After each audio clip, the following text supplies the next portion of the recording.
أعوذ بالله من الشيطان اللعين الرجيم. بسم الله الرحمن الرحيم.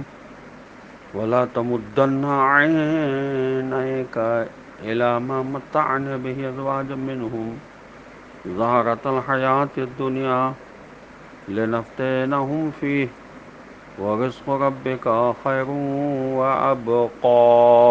اللهم صل على محمد وآل محمد وعجل فرجهم.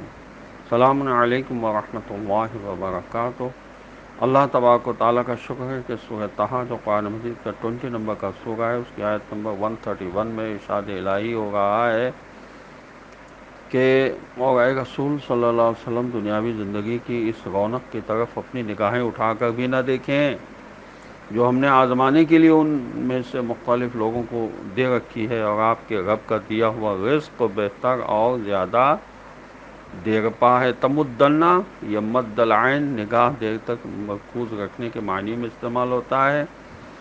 اپنے رسول سے خطاب کر کے اس حکم کو زیادہ تاکید کے ساتھ سب کے لیے بیان فرمایا کہ اپنی نگاہ کو مرکوز نہ رکھیں زندگی کی اس رونق کی طرف جو ہم نے ان کافروں کو دے رکھی ہے.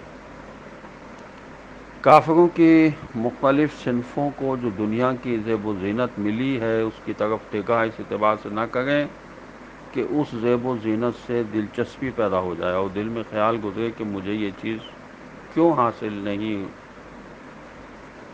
یا حاصل ہونی چاہیے، کیونکہ دنیا پر نگاہ مرکوز کرنے سے دل اندھا ہو جاتا ہے.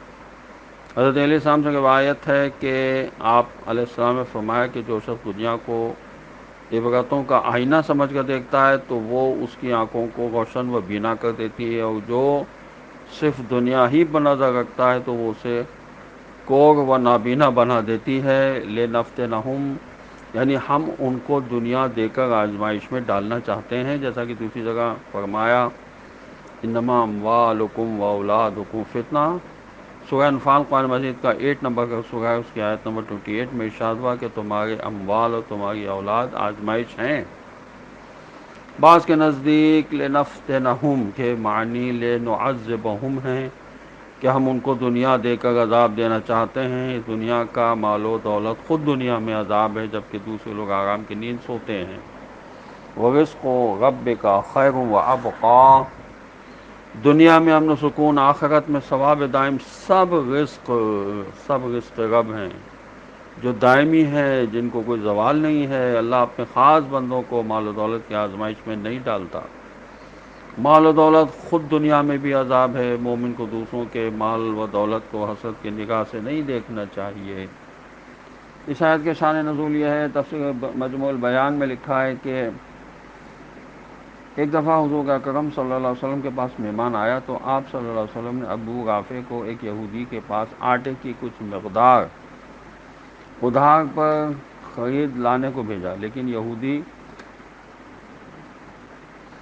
نے ادھار دینے سے انکار کر دیا. بس آپ صلی اللہ علیہ وسلم کو رنج و فرمایا اگر وہ ادھار پر دے دیتا تو میں ضرور ادا کر دیتا، کیونکہ میں زمین و آسمان میں امین ہوں. بس اپنی زرہ گروی رکھ کر آٹا خریدا، اور یہ آیت آپ صلی اللہ علیہ وسلم کی تسلی اور تسکین قلب کے لیے اتری. اور روایت میں ہے کہ اگر اللہ کے نزدیک دنیا کی قیمت مچھر کے پر کے برابر بھی ہوتی تو ایک گھونٹ پانی بھی کسی کافر کو نصیب نہ ہوتا. تفسیر صافی میں بروایت کافی حضرت امام جعفر صادق علیہ السلام سے منقول ہے کہ تم لوگ اپنے سے اونچے طبقے کے مالدار لوگوں کی طرف نگاہ اٹھا کر نہ دیکھو.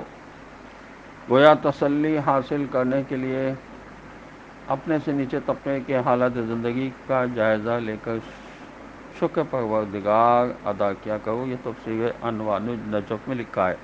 عبادت کی حقیقت یہ ہے کہ عنوان بصری کہتے ہیں کہ میں نے حضرت امام جعفر صادق علیہ السلام کی خدمت میں عرض کیا یا ابا عبداللہ عبادت کی حقیقت کیا ہے؟ فرمایا 3 چیزیں.